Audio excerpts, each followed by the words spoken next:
Rishikonda palace ను చూసి పవన్ కళ్యాణ్ ఆశ్చర్యాన్ని వ్యక్తం చేశారు. విలాసవంతమైన బెడ్రూమ్లు, బాత్రూములు చూసి విస్తుపోయారు జనసేనాని. మాజీ సీఎం జగన్ పై తీవ్ర విమర్శలు చేశారు ఆయన. ప్రజాధనంతో ఇలాంటి ప్యాలెస్లు అవసరమా అని ప్రశ్నించారు. ప్రకృతితో పెట్టుకుంటే ఉన్నది కూడా పోతుందని ఆయన వ్యాఖ్యానించారు. ప్యాలెస్ పై అసెంబ్లీలో చర్చ జరగాలని పవన్ అంటున్నారు. పాడైపోతున్న భవనాలకు మరమ్మతులు చేయాలి అంటూ కూడా ఆయన ఆదేశించడం జరిగింది. విలాసవంతమైన బెడ్రూమ్లు, విస్తుపోయే బాత్రూమ్లు, ఖరీదైన ఇంటీరియర్ ఇవన్నీ ఎక్కడో కాదు, విశాఖలో మాజీ సీఎం వైసీపీ అధినేత జగన్మోహన్ రెడ్డి కట్టిన రిషికొండపై ప్యాలెస్లో.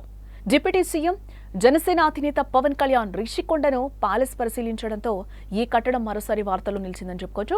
విశాఖపట్నం పర్యటనలో ఉన్న పవన్ కళ్యాణ్ మంత్రులు, జనసేన ఎమ్మెల్యేలతో కలిసి రిషికొండకు చేరుకుని ప్యాలెస్ ను పరిశీలించారు పవన్. భవనాల లోపల ఉన్న అత్యంత విలాసవంతమైన బెడ్రూమ్లు, బాత్రూమ్లలో ఆయనను ఆశ్చర్యానికి ఒకసారిగా గురి చేశాయని కూడా ఆయన చెప్తున్నారు. ప్యాలెస్ విలాసవంతంగా కట్టడంపై జగన్ పై పవన్ విమర్శలు గుప్పించారు.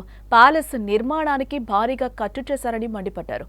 నిర్మాణాలలో 2 బ్లాక్లకి మాత్రమే 90 కోట్లు ఖర్చు కాగా అందులో ఒకదానికి 70 కోట్లు, మరో బ్లాక్కి 20 కోట్లతో కట్టారని కూడా తెలిపారు. కానీ 7 బ్లాకులు కట్టాల్సి ఉండగా 4 మాత్రమే పూర్తి చేసి 454 కోట్లు ఖర్చు చేయడం ఆశ్చర్యంగా ఉందన్నారు. ప్రజాధనంతో ఇలాంటి ప్యాలెస్లు అవసరమా అని ఆయన ప్రశ్నించారు. గతంలో రిషికొండ మీద రిసార్ట్స్ ఉన్నప్పుడు సంవత్సరానికి 7 కోట్ల వరకు ఆదాయం వచ్చేదని కూడా పవన్ కళ్యాణ్ అంటున్నారు. ప్రస్తుతం సంవత్సరానికి కేవలం కరెంటు బిల్లులకు 15 లక్షల ఖర్చు, ఏడాదికి 1.8 కోట్లు వ్యయమవుతుందని కూడా అన్నారు. మిగతా విషయాలపై ఇంకా మాట్లాడనవసరం లేదని, ఇదివరకే జరగాల్సిన డ్యామేజ్ జరిగిందని కూడా ఆయన కీలక వ్యాఖ్యలు చేశారు. అయితే రిషికొండలోని ఈ నిర్మాణాలను టూరిజం కింద ఎలా వినియోగించాలని ఆలోచిస్తున్నట్లుగా తెలిపారు.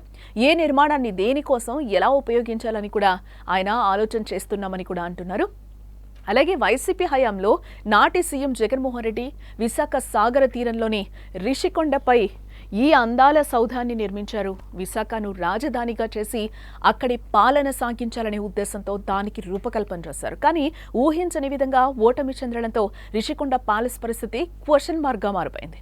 కూటమి ప్రభుత్వం అధికారంలోకి వచ్చాక సీఎం చంద్రబాబు పర్యటించారు. ఇప్పుడు డిప్యూటీ సీఎం పవన్ కళ్యాణ్ కలియతిరిగారు. ఎవరు ఆ విలాస భవనాన్ని చూసినా ఆశ్చర్యపోతున్నారు. మరి ఈ ఇంద్రభవనాన్ని కూటమి ప్రభుత్వం ఎలా ఉపయోగిస్తుందో కూడా మనం చూడాలి.